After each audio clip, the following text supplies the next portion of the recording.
Here's an interesting question. The name of this video is, Will Christmas Survive? Survive what? Will it survive the second coming of Yahusha? Will it survive his return? After he comes back, is there going to be a Christmas? Are people going to be dragging trees into their homes and decorating them? Not likely. In fact, it's impossible. He wouldn't allow that. I want to read the this is page 107 and 108 of this recent book of mine called Magisterium.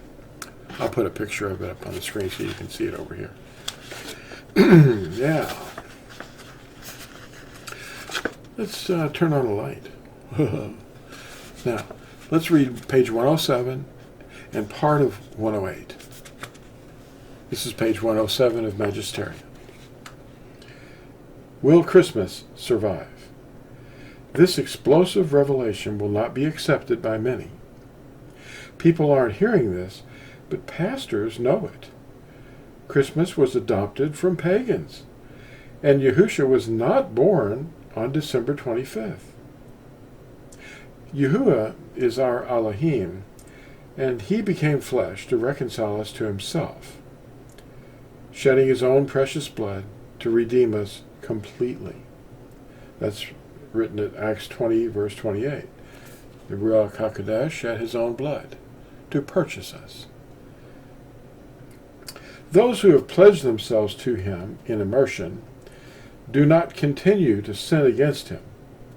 Otherwise, they will receive the judgment we read about at Hebrews chapter 10. The Galatians were turning back to their former patterns, living as pagans. Birthday cakes, wishes to the genie and the Queen of Heaven, special days, and all their highly esteemed former holidays. They were turning away from the truth and were backsliding into the weak and miserable principles their parents had taught them. Today's pastors, teachers, parents have all embraced these things and trained children to do the same.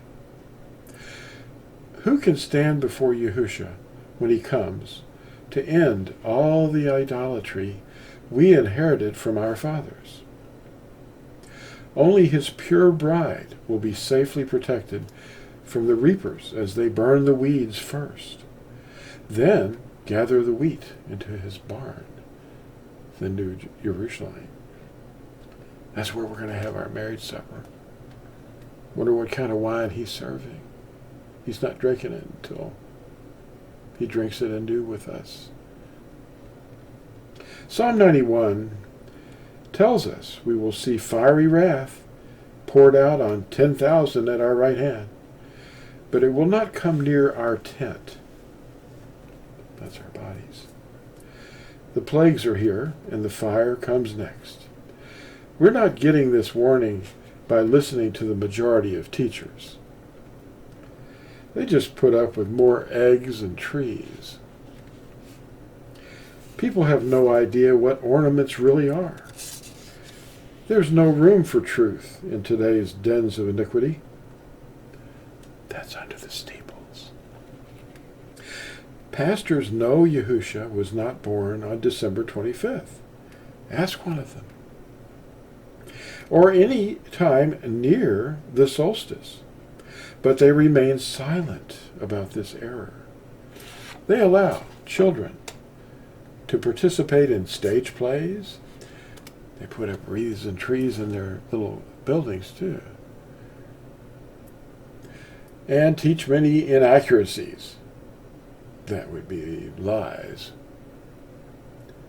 The Magi came 2 years after his birth.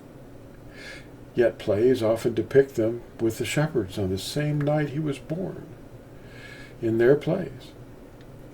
The messenger telling Yusuf to flee to Egypt pops up just after the Magi impart valuable gifts to sustain them while in Egypt.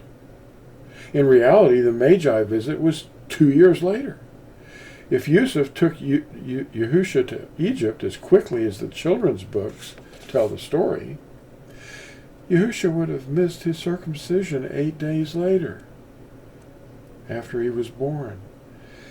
And Yusuf would have had plenty of gold to offer much more than 2 doves for the purification offering. Luke 2:28. If pastors taught the truth, they would be unable to scratch the itching ears. So they keep the dream alive. Are you going to keep it alive? Or are you going to actually live by the word and understand it and go in there and talk to those guys that are lying to you? They're taking your money. Thanks for watching this. And don't keep it to yourself. Bye.